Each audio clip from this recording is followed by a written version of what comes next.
Merci, Monsieur le Président. Monsieur le Président, mes chers collègues, nous avons, nous, parlementaires européens, une double responsabilité vis-à-vis de nos peuples qui attendent de réels efforts de notre part à Copenhague et vis-à-vis des pays du Sud dont l'Europe a toujours été un des défenseurs, voire le défenseur à l'échelle internationale.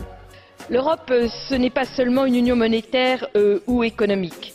Nos concitoyens attendent d'autres choses, surtout en période de crise économique et sociale. Personne ne peut comprendre que de simples raisons juridiques privent 18 millions de personnes de pouvoir tout simplement se nourrir, ce qui est un droit vital.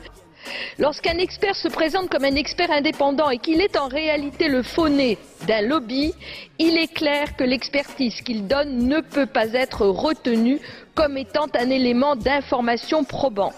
Il est donc absolument essentiel que l'encadrement et le contrôle des déclarations d'intérêt soient extrêmement fermes pour dire qu'il ne s'agit pas de questions passionnelles, mais bien du droit donné aux États d'interdire, parce que leurs concitoyens le veulent, la mise en culture des OGM sur leur territoire. Il ne s'agit de rien d'autre que cela, ça n'a rien de passionnel, c'est scientifique et c'est démocratique.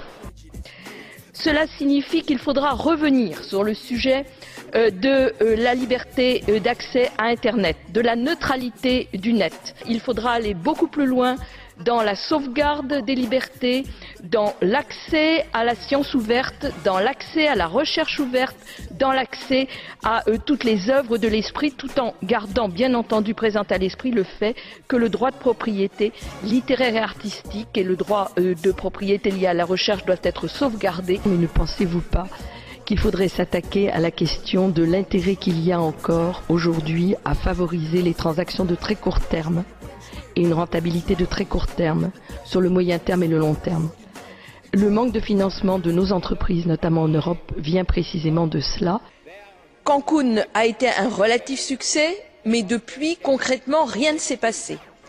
Et enfin, en troisième lieu, il est vrai qu'aujourd'hui, l'Europe est dans la difficulté économique et financière, et ce qui se joue à Durban, c'est aussi sa place en termes géopolitiques et géostratégiques. Et je pense que ça, c'est le seul aspect positif du dossier, c'est que le Parlement européen a été uni pour défendre la santé publique et l'intérêt des consommateurs, et c'est ce pourquoi nous sommes élus, et pas pour autre chose. Sur cette question du clonage, il est plus qu'urgent de prendre une position claire, rapide, pour interdire, comme le veulent les consommateurs européens et les citoyens européens, la commercialisation de viande clonée et de descendants de viande clonée sur le marché européen. Cependant, j'ai un sentiment partagé sur les conditions de mise en œuvre de cette procédure qui peuvent présenter des risques d'inégalité de traitement entre les patients des États membres. Nous devons également être attentifs à ce que les États membres mettent en place des procédures financières de manière à éviter que les patients, et notamment les plus modestes d'entre eux, avancent des frais trop importants. Alors ne faiblissons pas, sachons les raisons pour lesquelles nous sommes ici, les raisons pour lesquelles nous avons été élus, c'est pour la défense de nos concitoyens.